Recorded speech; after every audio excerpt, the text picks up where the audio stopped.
को राधे राधे। जय माता दी, सभी को राधे राधे, हर हर महादेव। आज पढ़ेंगे हिंदी भाषा का उद्भव विकास, जो कि UP PGT TGT GIC LT में क्वेश्चन पूछे जाते हैं, यूजीसी नेट असिस्टेंट प्रोफेसर में भी, ठीक है, यूपी जीडीसी में भी देख लेते हैं।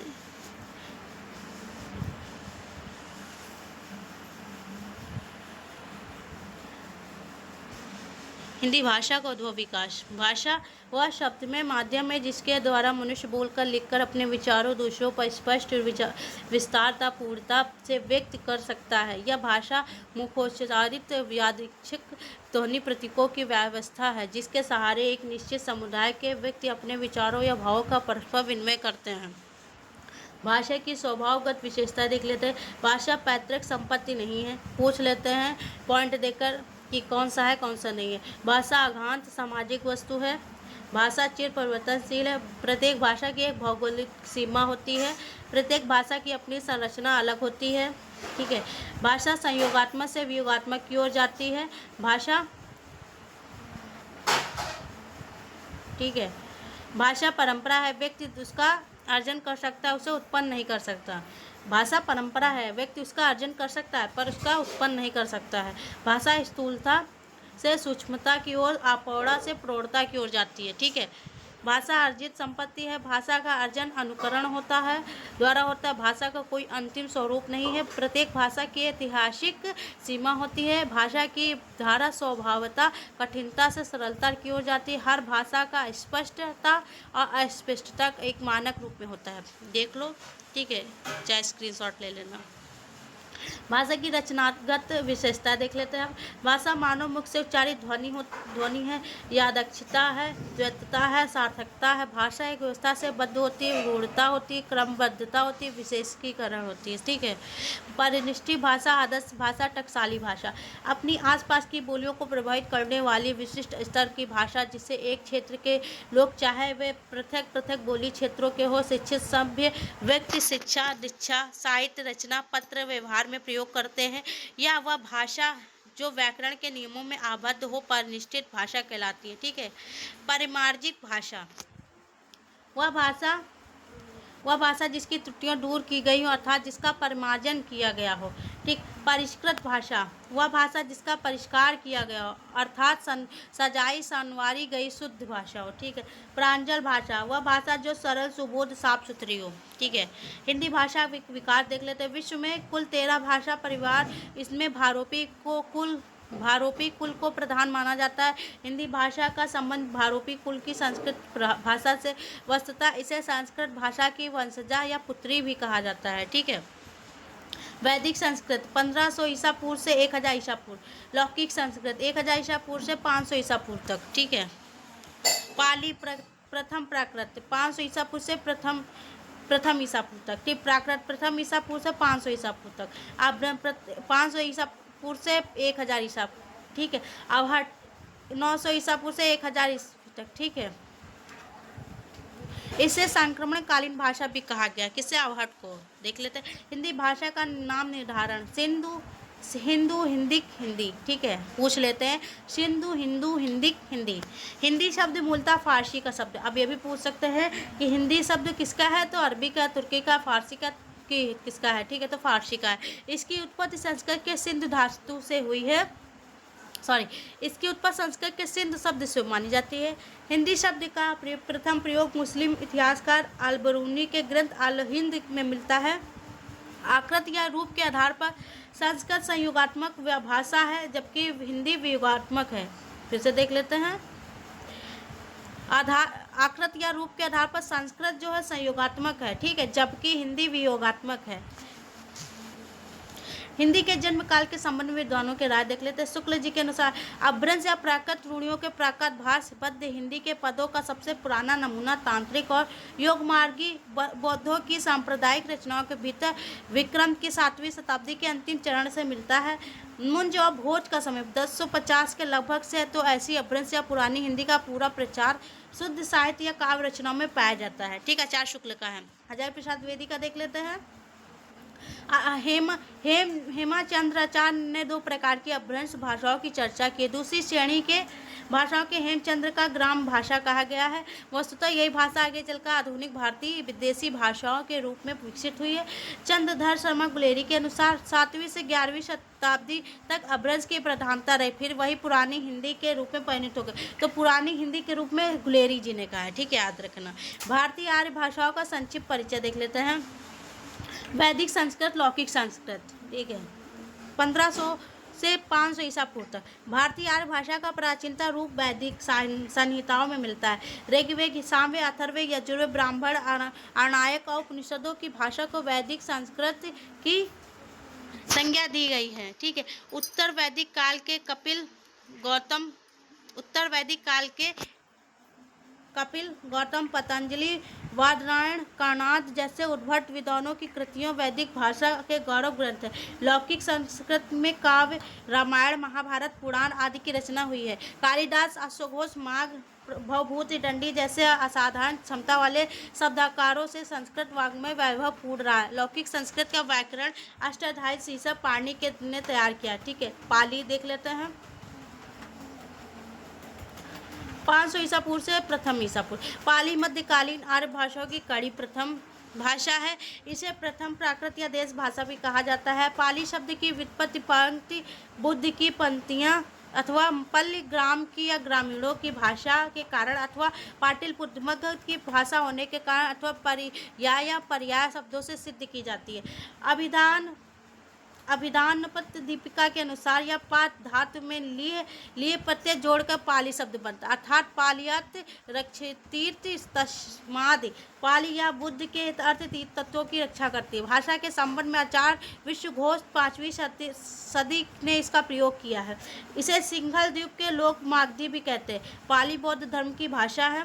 इसे बौद्ध प्राकृत भी कहते हैं। पाली शब्द का प्राचीन प्रयोग दीपवंश ग्रंथ में मिलता है। इसे शिलालेखी भाषा भी कहते हैं।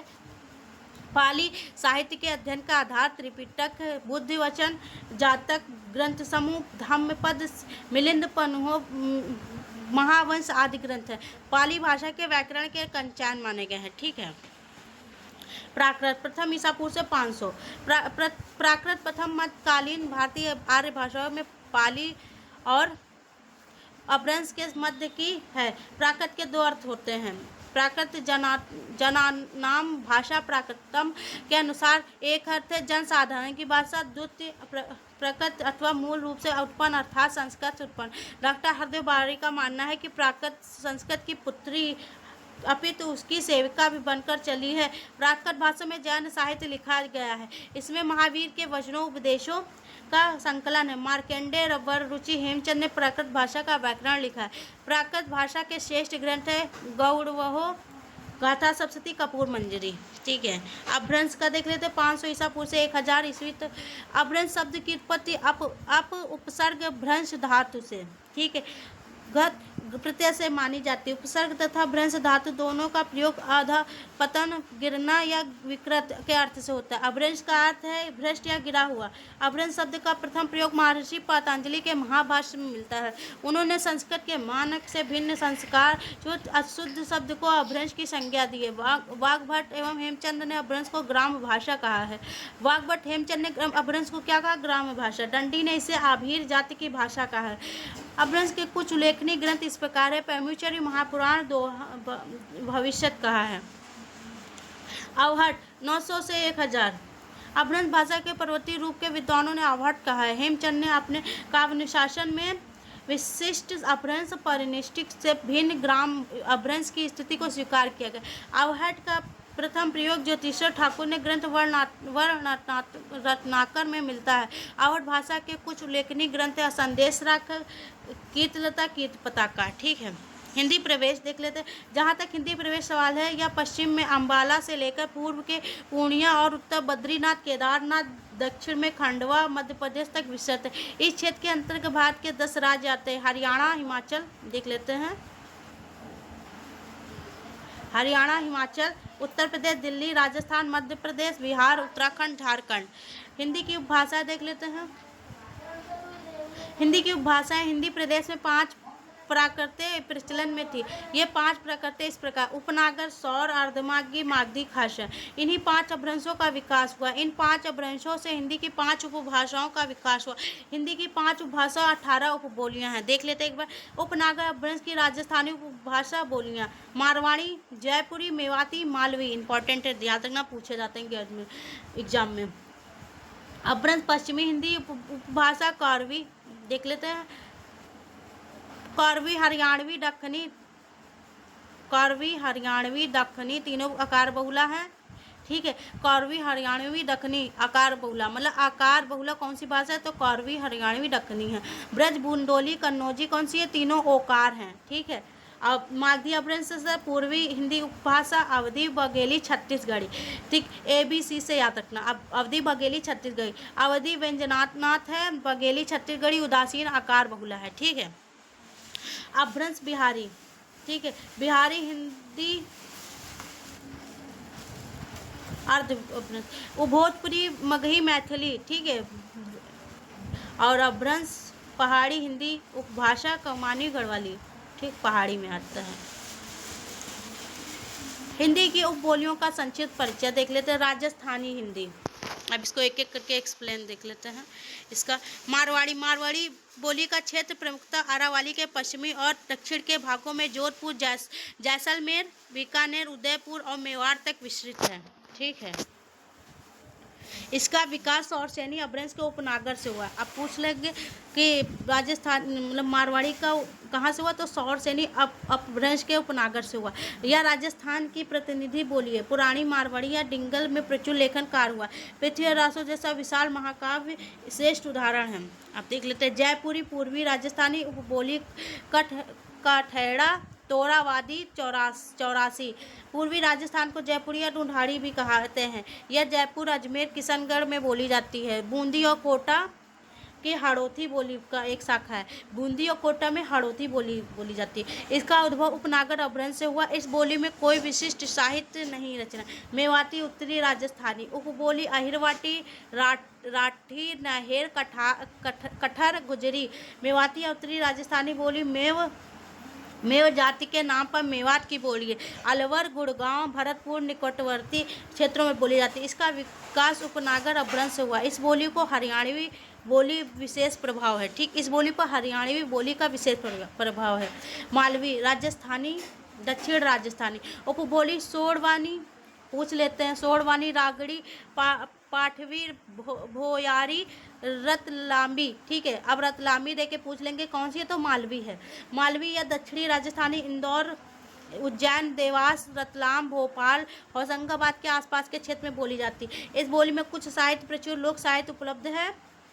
यह क्षेत्र कालिदास, मंडन मिश्र जैसे मनुष्यों के कारण चर्चित रहा है। पहाड़ी हिंदी उपभाषा कुमायूनी बोली के क्षेत्र में नैनीताल, अल्मोड़ा, उत्तरकाशी, पिथौरागढ़ के जिले आते हैं। खसपरिया, चौगरखिया, गंगोला, दानपुरिया, भोटिया आदि इसकी उपबोलियां हैं। कुमायूनी बोली पर भोट और राजस्थानी बोलियों का बहुत प्रभाव है।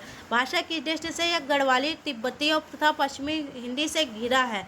कुमायूनी बोली में गुमानी पंत, कृष्णदत्त पांडे, शिवदत्त सती आदि ने साहित्य की सृजना की है। गढ़वालिया बोली टिहरी, अल्मोड़ा, देहरादून उत्तर भाग, सहारनपुर के उत्तरी भाग, बिजनौर का उत्तरी भाग तथा मुरादाबाद के उत्तरी भागों में बोली जाती है। बाघानी, बसलौया, मांझ, कुमैया, नागपुरिया आदि गढ़वाली की उपबोली है। इस बोली में साहित्य तो नहीं बराबर रचा गया, किंतु लोक साहित्य प्रचुर मात्रा में मिलता है। किसमें? गढ़वाली बोली में।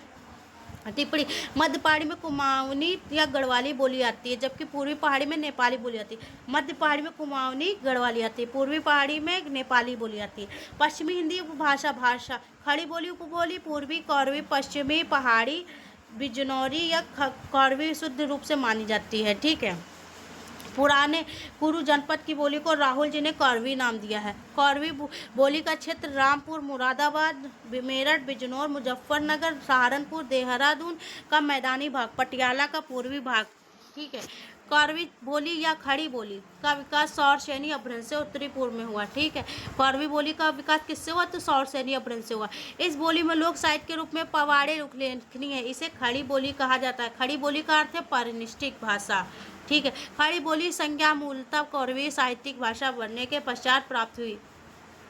इसे हिंदुस्तानी सरहिंद बोल चाल की भाषा, हिंदी वर्ग के अनुलर हिंदी आदि नामों से जाना जाता है। यह पश्चिमी हिंदी की आकार बहुला है, याद रखना।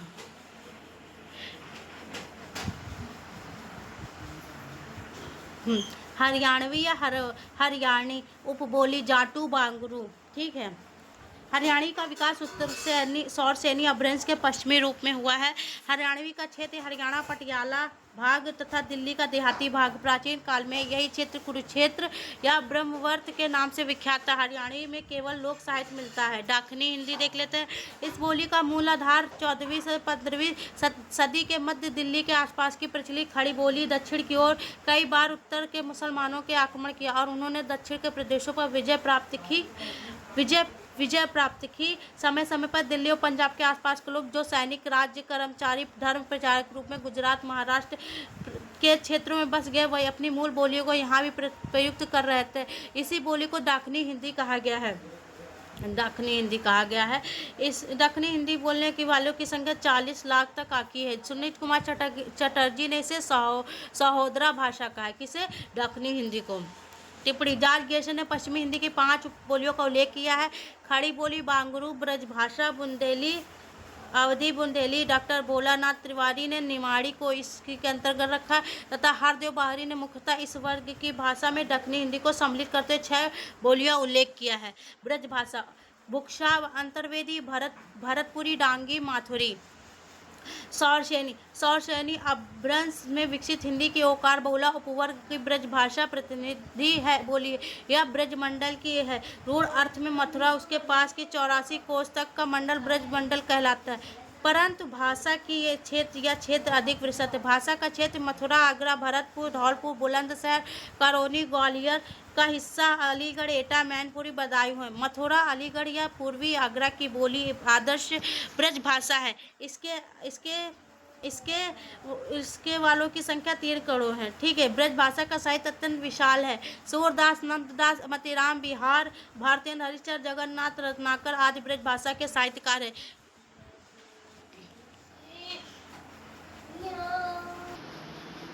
काव्य भाषा के रूप में ब्रज भाषा बहुत दिनों परिचित रही। ब्रज भाषा बोली होकर भी भाषा हो गई क्योंकि मध्य युग में साहित्यिक भाषा थी। हिंदी प्रदेश के भाषा में बोली साहित्य की रचना होती थी, अतः इसे काव्य भाषा का होने का गौरव प्राप्त है। बंगाल, असम में ब्रज भाषा ब्रज बोली के नाम से जाना जाता है। ठीक है।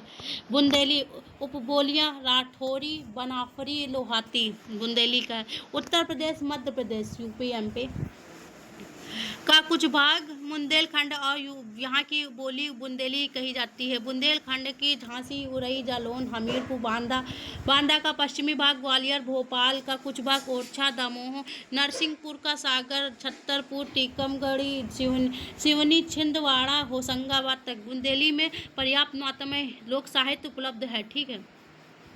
कवि ईसुरी ने भाग्य के तथा गंगाधर का प्रेम का उल्लेखनीय है। हिंदी प्रदेश का प्रसिद्ध सौर गीत जगन्कृत परमार लासो बुंदेली की उपबोली बनाफरी में लिखा गया है, याद रखना। तुलसीदास, ठाकुर, पद्माकर आदि कवि इसी क्षेत्र के रहने वाले हैं।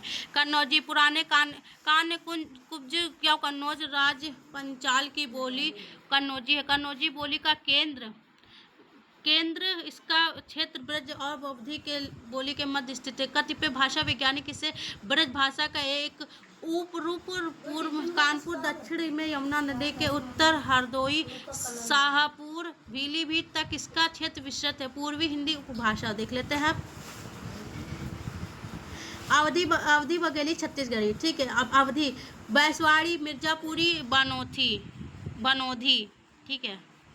अर्धमागधी से विकसित पूर्वी हिंदी बोलियों के अवधि प्रतिनिधित्व बोली है। अयोध्या से औध तथा अवध शब्द का निसर्ग है। अयोध्या कौशल प्रदेश के अंतर्गत आता है, इसलिए इसे कौशाली बोली कहा जाता है। ठीक है। इस बोली के क्षेत्र में हरदोई जिलों को छोड़कर पूरा अवध प्रांत, लखीमपुर खीरी, बहराइच, गोंडा, बाराबंकी, लखनऊ, सीतापुर, प्रतापगढ़, उन्नाव, सुल्तानपुर, रायबरेली जिला सम्मिलित है। अवध प्रांत के बाहर भी यह बोली बोली जाती है। ठीक है।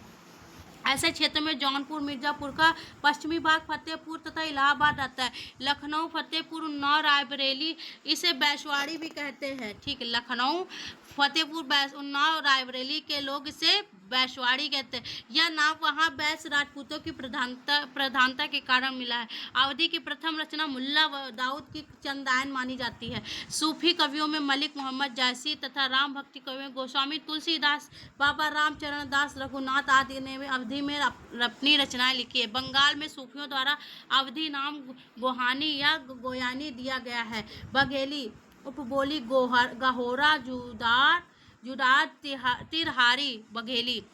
बघेली का क्षेत्र अवधी छत्तीसगढ़ के मध्य स्थित है, जिसका केंद्र रीवा है। बघेली, सतना, सीधी, रीवा, शहडोल जिलों में बोली जाती है। पश्चिम में दमोह तथा उत्तर में बांदा तथा चित्रकूट के कुछ क्षेत्रों में बोली जाती है। कुछ भाग वैज्ञानिकों ने बघेली को अवधी की उपबोली माना है। बैजू, शंभू आदि कवियों ने बघेली बोली में साहित्य का सृजन किया है। छत्तीसगढ़ी उपबोली सरगुजिया, सदरी, बैगानी, बिछवाली, लरिया, खलटाई, हल्बी। ठीक है, ये इनकी उपबोलियां हैं। छत्तीसगढ़ी का विकास अर्धमार्गी के दक्षिण में रूप में हुआ है। यह सरगुजा, बिलासपुर, रायपुर, रायगढ़, दुर्ग, राजनांदगांव, कांकेर आदि जिलों में बोली जाती है। इससे पर्याप्त लोक साहित्य मिलता है। ठीक है, बिहारी हिंदी उपभाषा। भोजपुरी पश्चिमी बिहारी उपबोली मघेशी, सोनपारी, छपरिया, सखरिया, मैं समझे नहीं आऊँ। इस बोली का भोजपुरी नामकरण बिहार प्रांत के भोजपुर नामक एक व्यापक क्षेत्र के नाम पर पड़ा। भोजपुर की स्थापना राजा भोज के वंशजों ने की थी। भोजपुरी एक लंबे क्षेत्र की बोली बोली जाती है। इस क्षेत्र के अंतर्गत उत्तर प्रदेश में बस्ती जिले का कुछ भाग, गोरखपुर, देवरिया, गाजीपुर, बलिया, बनारस, मिर्जापुर का दक्षिण पूर्व भाग तथा जौनपुर का कुछ भाग आता है। भारत से बाहर मॉरिशस आदि देशों में भोजपुरी बोलने वाले की संख्या बहुत बड़ी है। बोलने वालों की दृष्टि से हिंदी की सबसे बड़ी बोली है। ठीक है, सबसे ज़्यादा भोजपुरी बोली जाती है। इसके बोलने वालों की कुल संख्या 3 करोड़ के ऊपर है। भोजपुरी के कवियों में कबीर दास, धर्मदास, शिव नारायण, लक्ष्मी सखी आदि उल्लेखनीय है। भोजपुरी में अनेक फिल्मों का निर्माण भी हुआ है। कवि ठाकुर का विदेशिया नृत्य नाटक भोजपुरी लोकप्रिय रहा। कवि ठाकुर को भोजपुरी का शेक्सपियर भी माना जाता है। Oh my God. मगही, पूर्वी बिहारी, मगही मगध प्रांत की बोली है। ठीक है, जो पटना, हजारीबाग, भागलपुर, मुंगेर के भागों में बोली जाती है। मगही का आदर्श रूप गया जिले का है। ठीक है, गया में बोली जाती है। मैथिली का प्राचीन नाम देसिल बनना, इसे तिरहुतिया भी कहते हैं मैथिली को। ठीक है, बिहार प्रांत में गंगा के उत्तरी भाग तथा चंपारण का सारण जिलों को छोड़ कैया सर्वत्र बोली जाती है। इसका केंद्र दरभंगा जिला है। मैथिली अपनी प्रादेशिक लिपि में बांग्ला में मिलती जुलती है। मैथिली की उत्पत्ति मागधी अपभ्रंश के केंद्रीय रूप में मानी जाती है। उमापति, नंदपति, मनबोध झा इस बोली के साधक है। विद्यापति के गीत इस बोली में मिथिला के घर घर गाए जाते हैं। संविधान की 8वीं अनुसूची में एकमात्र स्थान पाने वाली मैथिली हिंदी की एकमात्र बोली है। अब भारत में लिपियों का विकास देख लेते हैं। नेक्स्ट टॉपिक है लिपि। किसी भी भाषा की लिखित आकृति लिपि कहलाती है। भारत में लिपि के विकास की एक समृद्ध एवं विकासशील परंपरा रही है। भारत में लिपि के विकास संबंध में 2 लिपियां महत्वपूर्ण मानी जाती, खारोष्ठी लिपि, ब्राह्मी लिपि। लिपियों का सर्वप्रथम उल्लेख पाणिनिकृत अष्टाध्यायी ग्रंथ में मिलता है। खारोष्ठी लिपि की व्युत्पत्ति के संबंध में मत है। कुछ विद्वानों का मत है खारोष्ठ ऋषि के नाम पर, कुछ विद्वानों का मानना है काश नगर के पुराना नाम खारोष्ठ था। कुछ विद्वानों का मत है सीमा प्रांत अर्ध सभ्य लोगों के गधे के सामान जिसके ओष्ठ थे बताई जाती है, तथा प्रजिलुस्की के मतानुसार यह लिपि प्रारंभ में गधे के खाल पर लिखी जाती थी, अतः खर पृष्ठी से खारोष्ठी शब्द बना। तथा राजबल्ली पांडे का मत है कि खर गधे के ओष्ठ के समान भद्दी लिखावट होने के कैसे खारोष्ठी कहा गया। तथा सुनीत कुमार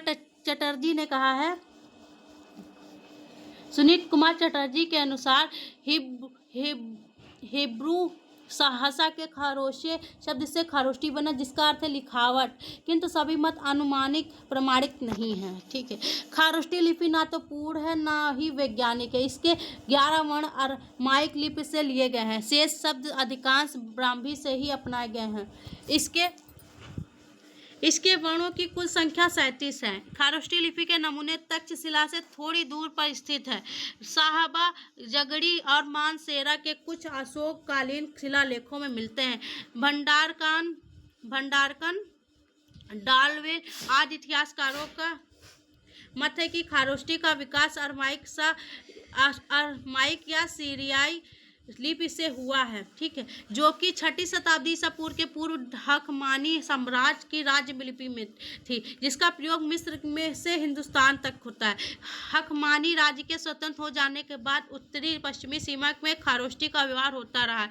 यह लिपि दाहिने से बाएं की ओर लिखी जाती है। ठीक है, देवनागरी लिपि से संबंधित न होने के कारण इस लिपि का वर्तमान संबंध में महत्व नहीं है। ब्राह्मी लिपि देख लेते हैं। ब्राह्मी लिपि शताब्दियों तक भारत की व्यापक और श्रेष्ठ लिपि रही है। देवनागरी का विकास ब्राह्मी लिपि के संदर्भित किया जाता है। यह लिपि भारत के अधिकांश लिपियों की जननी है। ठीक है, ब्राह्मी लिपि के नामकरण में व्युत्पत्ति की 3 संभावनाएं हैं। देख लेते हैं। ब्रह्मा द्वारा निर्मित होने के कारण इसे ब्राह्मी लिपि कहा गया। ब्रह्मा द्वारा, एक मिनट,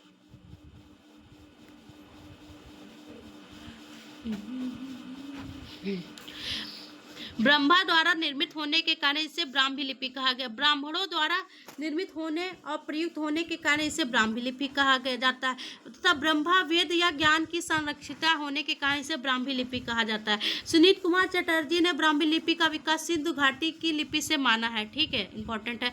ब्राह्मी लिपि का जो प्राचीनतम नमूना मिलता है वो 5वीं सदी से पूर्व का है। ईसा पूर्व 3री शताब्दी से ब्राह्मी लिपि संपूर्ण भारत में प्रचलित थी। ईसा पूर्व 2री शताब्दी में शुंग ब्राह्मी, प्रथम शताब्दी में कुषाण ब्राह्मी तथा गुप्त काल में गुप्त लिपि के रूप में विकसित हुई है। 8वीं सदी में गुप्त लिपि के दक्षिण रूप से कुटिला लिपि का विकास हुआ, जिसे सिद्ध या सिद्ध मातृका भी कहा जाता है। देवनागरी लिपि एवं विकास देख लेते हैं। ब्राह्मी लिपि, शुंग लिपि, कुषाण लिपि, गुप्त लिपि, कुटिला या सिद्ध मातृका लिपि, देवनागरी लिपि। ठीक है, उत्तर भारत नागरी। ठीक है, और इधर दक्षिण भारत नागरी, इधर पश्चिमी भारत नागरी, इधर पूर्व भारत नागरी। छठी शताब्दी के उत्तरार्ध में बोध गया के महान नाम शिलालेख में लेख मंडल प्रशासित देवनागरी लिपि कुछ लक्षण मिलने लगते हैं। 8वीं शताब्दी का आते नागरी लिपि पूर्णतः विकसित हो चुकी है। सिद्ध मातृका से 8वीं 9वीं सदी के आसपास प्राचीन नागरी का विकास हुआ। दक्षिण भारत में से नंदी नागरी तथा उत्तर भारत में नागरी लिपि कहते हैं, मतलब दक्षिण में नंद नागरी तथा उत्तर भारत में नागरी लिपि कहते हैं। पश्चिम भारत में अर्ध नागरी या पूर्वी भारत में पूर्व नागरी का विकास हुआ। देवनागरी लिपि का सबसे प्राचीनतम नमूना गुजरात राज्य में मिलता है। सर्वप्रथम 7वीं 8वीं शताब्दी के गुजरात के राजा जयभट्ट के एक शिलालेख में अपना हस्ताक्षर देवनागरी लिपि में किया। ठीक है, उत्तर भारत में देवनागरी लिपि प्राचीन अवधारण 898 ईसा पूर्व में कन्नौज 898 ईस्वी में कन्नौज के प्रतिहार वंशी राजा महेंद्रपाल के दान पत्र में मिलता है। देवनागरी लिपि में लिखे गए शिलालेखों में सबसे प्राचीन शिलालेख राष्ट्रकूट तथा दंत दुर्ग के समय 8वीं शताब्दी का पूर्वार्ध समगंध शिलालेख माना जाता है। 10वीं शताब्दी तक देवनागरी पूर्ण रूप से विकसित हो गई थी। देवनागरी लिपि के नामकरण के संबंध में विद्वानों की राय देख लेते हैं। कुछ विद्वानों का मत है बौद्ध ग्रंथ ललित विस्तार की नाग लिपि को ही नागरी लिपि कहा जाता है। बौद्ध ग्रंथ ललित विस्तार की नाग लिपि को नागरी लिपि कहा जाता है। और दूसरा, गुजरात राज्य के नागर ब्राह्मणों से कुछ नगर से उत्पन्न माने जाते हैं। कतिपय विद्वानों का मत है देवनागरी लिपि का प्रयोग देववाणी संस्कृत लिखने से होता है, इसलिए नागरी के साथ देव शब्द जुड़कर देवनागरी बना गया। ठीक है, पंडित आचार्य श्याम शास्त्री का मत है कि देवताओं की प्रतिमाओं को निर्माण से पहले उसकी उपासना सांकेतिक चिन्हों द्वारा होती है। होती है, सांकेतिक चिन्हों द्वारा होती है, जो कई प्रकार के त्रिकोणाज यंत्रों के बीच लिखे जाते हैं। ये यंत्र देवनागर कहलाते हैं। इन देवनागरों के चिन्हों को देवनागर कहा जाने लगा। उसी के आधार पर देवनागरी के नाम पड़ा। एक मत या भी पाटलिपुत्र को नगर और चंद्रगुप्त द्वितीय को देव कहते थे। देवनागर में प्रचलित किए जाने के कारण इसे देवनागरी कहा गया है। देवनागरी लिपि की विशेषताएं देख लेते हैं। गुण। देवनागरी अपने विशिष्ट गुणों के भारत के अधिकांश भागों में प्रचलित है, इसलिए इस लिपि को अधोलिखित विशेषताएं हैं, देख लेते हैं। यह भारत की प्रधान लिपि है। संविधान ने इसे राजलिपि का पद प्रदान किया है। हिंदी और हिंदी की बोलियों ही नहीं अपितु आप मराठी नेपाली इसी लिपि में लिखी जाती है। मराठी नेपाली भी इसी लिपि में लिखी जाती है। समस्त संस्कृत वाग् चाहे वह उत्तर भारत का हो चाहे दक्षिण भारत का, देवनागरी लिपि में ही मिलता है। पंजाबी और गुजराती के कुछ शब्द भी देवनागरी लिपि में मिलते हैं। देवनागरी लिपि में प्रत्येक वर्ण एक निश्चित ध्वनि को संकेतित करता है। इसमें 11 स्वर 35 व्यंजन हैं, ध्वनियां हैं, व्यंजन ध्वनियां। देवनागरी लिपि में वर्णों के नाम ध्वनि के अनुकूल हैं। इसमें मूक वर्ण की व्यवस्था नहीं है। इसमें जितना लिखा जाता है उतना ही पढ़ा जाता है। देवनागरी लिपि का वर्णमाला क्रम वैज्ञानिक है। सबसे पहले स्वर हर्ष दीर्घ संयुक्त क्रम में, बाद में व्यंजन और वे उच्चारण स्थान पर प्रयत्न के अनुसार कंठ, तालव, मूर्धन्य आदि के उनके अंतर्गत पहले 2 आघोष फिर 2 साघोष, 5वां वर्ण अनुनासिक, दूसरे चौथे अल्प महाप्राण, पहले तीसरे अल्प प्राण होते हैं। ठीक है। देवनागरी लिपि में वर्णों के नाम पर उच्चारण के अनुसार तथा लेखन तथा मुद्रण में एक रूपता होती है। यह लिपि लेखन में कम जगह घेरती है क्योंकि क, प्र, कृत, त्र आदि लिखने की समुचित व्यवस्था है। देवनागरी लिपि के दोष देख लेते हैं। देवनागरी लिपि की वर्तनी में विविधता आ गई है। इसमें से एक ही शब्द को कई तरह लिखा जा सकता है, जैसे गरम का गर्म, सर्दी का सर्द। ठीक है। देवनागरी लिपि को तीव्र गति से लिखने की कठिनाई होती है क्योंकि इसे लिखते समय लेखनी को बार बार ऊपर नीचे उठाना पड़ता है। देवनागरी लिपि में मुद्रा कार्य तीव्र गति से नहीं हो पाता क्योंकि इसके प्रत्येक वर्ण में अधिकांशतः चिन्ह जोड़ने पड़ते हैं, जबकि रोमन लिपि में चिन्ह आगे चले जाते हैं। इस लिपि में लिखे गए वर्णों को पढ़ने में कभी कभी भ्रमपूर्ण स्थितियां पैदा हो जाती, जैसे खा को र भी पढ़ा जाता है। देवनागरी लिपि में संयुक्त व्यंजन को लिखने की कई पद्धतियां प्रचलित है, जैसे टटर, टट, कत, तित आदि। देवनागरी लिपि में सुधार के प्रयत्न देख लेते हैं। देवनागरी लिपि में सुधार का श्री गए लोकमान्य तिलक 1904 में पत्र केसरी के द्वारा किया गया। 1926 ईस्वी तक उन्होंने अब टाइपों की छटाई करते 190 टाइपों का एक फॉन्ट बना लिया, जिसे तिलक टाइप कहते हैं। महाराष्ट्र के सावरकर बंधुओं ने आ की 12 खड़ी बनाई। ठीक है, जिसे कई वर्षों तक वर्धा द्वारा अपनाया गया। डॉक्टर श्याम सुंदर दास ने सुझाव दिया कि पंचमाक्षरों के स्थान पर अनुसार का प्रयोग किया जाए। महात्मा गांधी ने अपने पत्र हरिजन सेवक में काका कालेकर द्वारा सुझाई गई 12 खड़ी का प्रयोग किया तथा गोरखनाथ प्रसाद ने मात्राओं का व्यंजन के बाद दाहिनी ओर से रखने का सुझाव दिया। काशी के श्रीनिवास दास ने वर्णों की संख्या घटाने के लिए महाप्राण वर्ण को हटाकर अप्राण वर्ण नीचे अवग्रह जैसा कोई चिन्ह लगाने को बात कही। ठीक है। डॉक्टर सुनीत कुमार चटर्जी ने देवनागरी लिपि को हटाकर रोमन लिपि का प्रचलित करने का सुझाव दिया। 1945 काशी नागरी प्रचारणी द्वारा सभा द्वारा गोरखनाथ श्रीनिवास दास के सुझाव को अस्वीकार कर दिया गया 1945 में। 1947 में उत्तर प्रदेश सरकार ने आचार्य नारायण देव के अध्यक्षता में एक समिति गठित की, जिसमें अब तक गठित समितियों के सुझाव का अध्ययन किया तथा अपनी सिफारिशें प्रस्तुत की। इस समिति की प्रमुख सिफारिशें अधोलिखित है, देख लेते हैं। आ की 12 खड़ी भ्रमपूर्ण है। अल्पप्राण व्यंजन के नीचे अवग्रह का चिन्ह लगाकर महाप्राण बनाना उचित नहीं है। किसी व्यंजन के नीचे दूसरा व्यंजन न रखा जाए। मात्राओं को व्यंजनों से हटाकर रखा जाए। पंचमाक्षरों के स्थान पर अनुसार का प्रयोग किया जाए। ठीक है। संयुक्त व्यंजनों में पहले व्यंजन की खड़ी पाई हटा दी जाए और शेष व्यंजन हलंत करके लिखा जाए। सिरों रेखा का प्रयोग जारी रखना चाहिए। मराठी ला के वर्ण को वर्णमाला में स्थान दिया जाए। नारायण देव की समय सिफारिश पर विचार करने के लिए उत्तर प्रदेश सरकार ने 1953 में अनेक राज्यों के सरकारी प्रतिनिधियों की एक बैठक बुलाई, जिसकी अध्यक्षता तत्कालीन उपराष्ट्रपति राधाकृष्ण दास ने की। इस बैठक में कुछ परिवर्तन के साथ नारायण देव कमेटी की सिफारिशों को स्वीकार कर लिया गया। ठीक है। टिप्पणी। नागरी लिपि को लोक नागरी नाम से विनोबा भावे ने दिया, जबकि तिलक ने राष्ट्रीय आंदोलन नाम की संज्ञा दी। देवनागरी लिपि के विकास में दो पत्रों का महत्वपूर्ण योगदान रहा। वाराणसी से प्रकाशित भूदान यज्ञ पत्रिका विनोबा भावे द्वारा और शारदा चरण मिश्र के संपादक प्रकाशित देवनागर पत्र मेरठ। द्विवेदी युग में पंडित गौरी दत्त मिश्र ने नागरी अक्षरों के लिए आंदोलन चलाया। भारत सरकार 1975 नागरी लिपि परिषद का गठन हुआ। नागरी लिपि का परिषद का गठन कब हुआ? तो 1975 में। राजभाषा देख लेते हैं।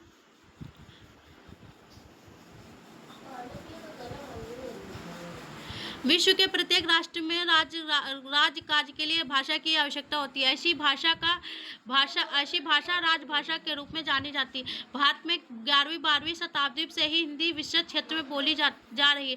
मुगल काल में फारसी राजभाषा के पद पर प्रतिष्ठित थी, किंतु संपर्क भाषा थी। अंग्रेजी राज के समय अंग्रेज को राजभाषा के रूप में प्रतिष्ठित किया गया। स्वतंत्रता आंदोलन के दौरान हिंदी ने जनसंपर्क की महत्वपूर्ण भूमिका निभाई। उसी समय हिंदी को राजभाषा रूप में प्रतिष्ठित करने का प्रयास किया गया। स्वतंत्रता प्राप्ति के पश्चात 14 सितंबर 1949 को संविधान में हिंदी को राजभाषा के रूप में मान्यता दी गई। तो 14 सितंबर 1950 को, ठीक है। राजभाषा हिंदी की संवैधानिक स्थिति देख लेते हैं। आर्टिकल अनुच्छेद 120 संसद में प्रयोग की जाने वाली भाषा। अनुच्छेद 210 विधानमंडलों में प्रयोग की जाने वाली भाषा। अनुच्छेद 343 संघ की राजभाषा। 344 राजभाषा के संबंध में आयोग संसद की समिति, ठीक है। 345 राज्य की राजभाषाएं। 46 एक राज्य दूसरे राज्य के बीच, किसी राज्य और संघ के बीच की पत्रादि की भाषा। 47 किसी राज्य 347 है किसी राज्य संख्या के किसी अनुभाग द्वारा बोली जाने वाली भाषा के संबंध में विशेष उपबंध। 348 उच्च न्यायालय उच्चतम न्यायालयों में अधिनियमों द्वारा संसद के अधिनियम विधेयकों के लिए प्रयोग की जाने वाली भाषा। 349 है भाषा से संबंधित कुछ विधियां अधिनियमित करने का विशेष प्रक्रिया। 350 से व्यथा निवारण के लिए अध्यावेदनों में प्रयोग की जाने वाली भाषा। प्राथमिक स्तर पर मातृभाषा में शिक्षा की सुविधा। भाषा अल्पसंख्यक वर्गों के लिए विशेष अधिकारी की नियुक्ति। और 351 हिंदी के विकास के लिए निर्देश, ठीक है। अनुच्छेद 344 के अंतर्गत 1955 में तत्कालीन राष्ट्रपति डॉक्टर राजेंद्र प्रसाद ने राजभाषा आयोग का गठन किया, जिसमें 21 सदस्य थे। उनके प्रथम अध्यक्ष उच्चतम न्यायालय के न्यायाधीश बीजी खेर थे। इस समिति के सुझावों पर विचार करने के लिए 1957 में राज्यसभा समिति का गठन हुआ, जिसके अध्यक्ष जीवी पंत थे, ठीक है।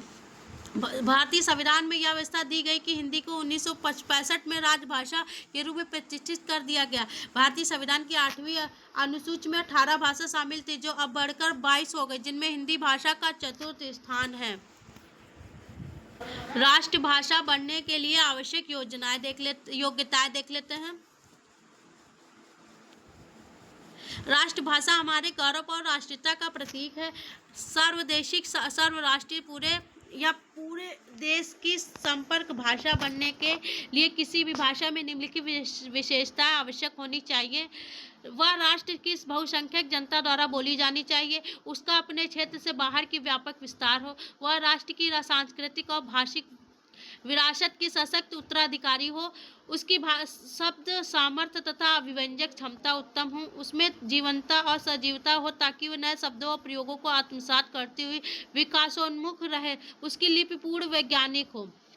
भारत में जितनी भाषाएं प्रचलित थी, उसमें केवल हिंदी ऐसी भाषा है जिसमें यह सब गुण पाए जाते हैं। यह भारत के 10 प्रदेशों 43% जनता द्वारा बोली जाती है। इसके अतिरिक्त यह पंजाब, गुजरात, उड़ीसा, बांग्ला, असम के अधिकतर लोगों की दूसरी भाषा है। दक्षिण प्रांतों में यह बोली समझी जाती है। यह संस्कृत, प्राकृत, अपभ्रंश भाषाओं उत्तराधिकारी है। यह सरल तथा वैज्ञानिक भाषा है। इसका सब भंडार समृद्ध है। इसकी लिपि देवनागरी एवं एक वैज्ञानिक लिपि है। यह हर दृष्टि से राष्ट्रभाषा बनने योग्य है। 1663 में लाल बहादुर शास्त्री ने भारतीय संसद में हिंदी को राष्ट्रभाषा का दर्जा प्रदान करने का प्रस्ताव दिया। हिंदी भाषा के विकास में उल्लेखनीय प्रचारक संस्था है। हिंदी प्रचारक संस्थाएं, इस संस्थापक की स्थापना वर्ष देख लेते हैं। फोर्ट विलियम कॉलेज 1800, ठीक है। लॉर्ड वेलेजली, ठीक है। काशी नागरिक पेशाणी सभा श्याम सुंदर दास, राम नारायण मिश्र, रामकृष्ण दास 1893। ठीक है। हिंदी साहित्य सम्मेलन काशी नागरिक पेशाणी सभा के सहयोग से मदन मोहन मालवीय जी प्रथम अध्यक्ष 1910। ठीक है। राष्ट्रीय भाषा प्रचार समिति वर्धा, साहित्य अकादमी नई दिल्ली, जवाहरलाल नेहरू 1936। ठीक है। 1954। केंद्रीय हिंदी निदेशालय नई दिल्ली 1960। ठीक है। भाषा का मानवीकरण व भाषा जो उच्चारण, रूप, रचना, वाक्य रचना, अर्थ, मुहावरे, लोकोक्तियों के प्रयोग तथा लेखन की जैसे जो भाषा के अधिकांश शिक्षित वर्ग द्वारा शुद्ध माना जाए, जिसका स्वरूप संचार माध्यमों और सरकारी कामकाज में प्रतिष्ठित हो। हमारा हिंदी भाषा का उद्भव विकास कंप्लीट हुआ। जय माता दी। Thank you.